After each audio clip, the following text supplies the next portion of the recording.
இரவின் அமைதி, மழை தட்டும் சத்தம். சந்திரகுப்தன் ஓடி வந்து சாணக்கியரின் முன் விழுந்தார். சந்திரகுப்தன், ஆசிரியரே, என் வாழ்க்கை முடிந்துவிட்டது. எதுவும் சரியாக போகவில்லை. நான் தோற்றுவிட்டேன். சாணக்கியர் அமைதியாக, நீ உண்மையிலேயே தோற்றுவிட்டாயா, அல்லது உன் மனம்தான் இன்னும் தோல்வி என்று நம்பிக்கொண்டிருக்கிறதா? சந்திரகுப்தன் அதிர்ச்சியா, அது என்ன அர்த்தம் ஆசிரியரே?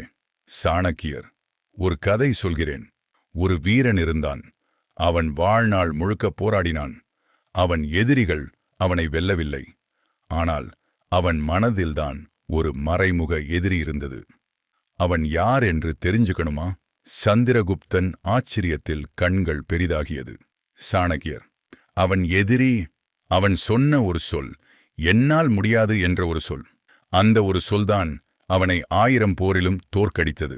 சாணக்கியர், இப்போ சொல் சந்திரகுப்தா, நீ தோற்றுவிட்டாயா, அல்லது இன்னும் அந்த ஒரு சொல்லை வெல்லவில்லையா? முதல் கொள்கை, வாழ்க்கை என்பது ஒரு போராட்டம்.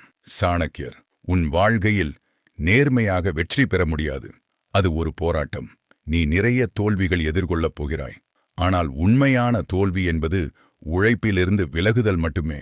ஒரு நேரத்தில் ஒருவர் தனது வாழ்க்கையில் ஏராளமான சோதனைகள் சந்தித்து முற்றிலும் சோர்ந்து போகும் நிலைக்கு வந்தார். ஆனால் அவர் சாணக்கியரின் வார்த்தைகளை நினைத்து பார்த்து மீண்டும் துவங்கி பல மடங்காக வெற்றியடைந்தார். இரண்டாம் கொள்கை, எதிரிகளிடமிருந்து கற்றுக்கொள். சாணக்கியர், நீங்கள் எதிரி என்று நினைக்கும் நபரிடமிருந்து கற்றுக்கொள்கிறீர்கள். அவர் உங்களுக்கு புதிய யோசனைகள் தருவார். எனவே அவரை தவிர்க்காதீர்கள். சந்திரகுப்தன் மற்றும் சாணக்கியரின் முதல் மோதலில் அவன் எதிரிகள் அவனை எண்ணிலடங்கிய முறையில் சிக்கியவாறு முடிவுகள் அடிப்படையாக தேர்ந்தெடுத்தனர். ஆனால் அவன் இவ்வாறு திடம் செய்யும்போது அவர்களிடமிருந்து ஏராளமான பாடங்களை கற்றுக்கொண்டான். மூன்றாம் கொள்கை, நம்பிக்கைதான் வெற்றிக்கு வழி. சாணக்கியர், நம்பிக்கை எவ்வளவு அடிப்படை என்பதை உன் மனதிற்கு சரியாக உறுதி செய்ய வேண்டும். அது உனக்கு முன்னேற்றத்தை அளிக்கும். ஒரு வணிகர் தன் முன்னேற்றத்திற்கு நம்பிக்கையை மட்டுமே வழிகாட்டியாக வைத்துக் கொண்டான். அவன் தொடங்கிய போது பலர் அவனை விட்டுவிடச் சொன்னார்கள்.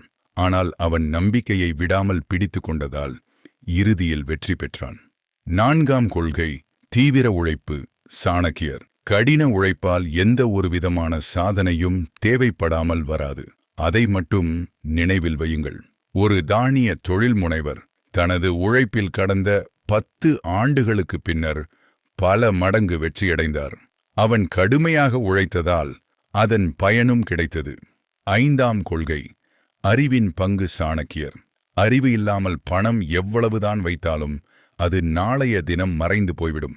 ஒரு வணிகர் தனது அறிவுடன் சரியான திட்டத்தை அமைத்துக்கொண்டு தனது வாழ்க்கையை மாற்றி உலகில் பெயர் பெற்றான்.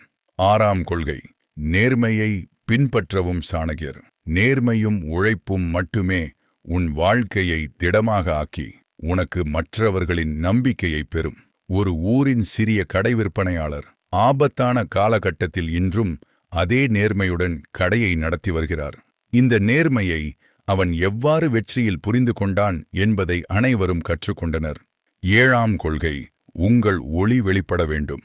சாணக்கியர், நீங்கள் ஒரே நேரத்தில் எல்லாம் மிகச் சிறந்தவர் ஆகவில்லை என்றாலும் உங்கள் திறமையை வெளிப்படுத்துங்கள்.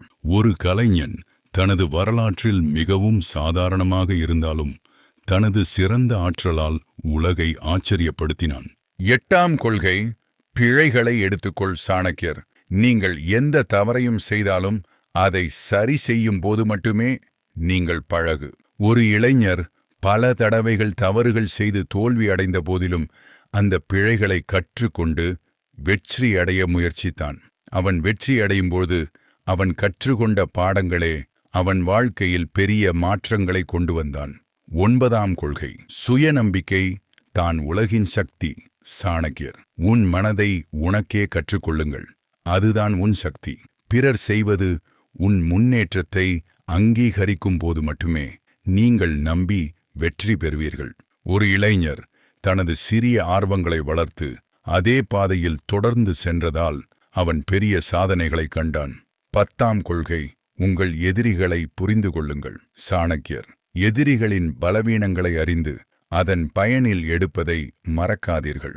ஒரு அரசன் அவரது எதிரிகளின் செயல்களை மிகச் சிறந்த முறையில் புரிந்து கொண்டார்.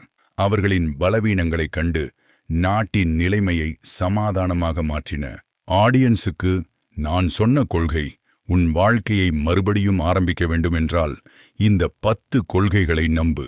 அதிலிருந்து உனக்கு வரும் வெற்றி வாழ்க்கையின் பெரும் இரகசியமாக இருக்கும்.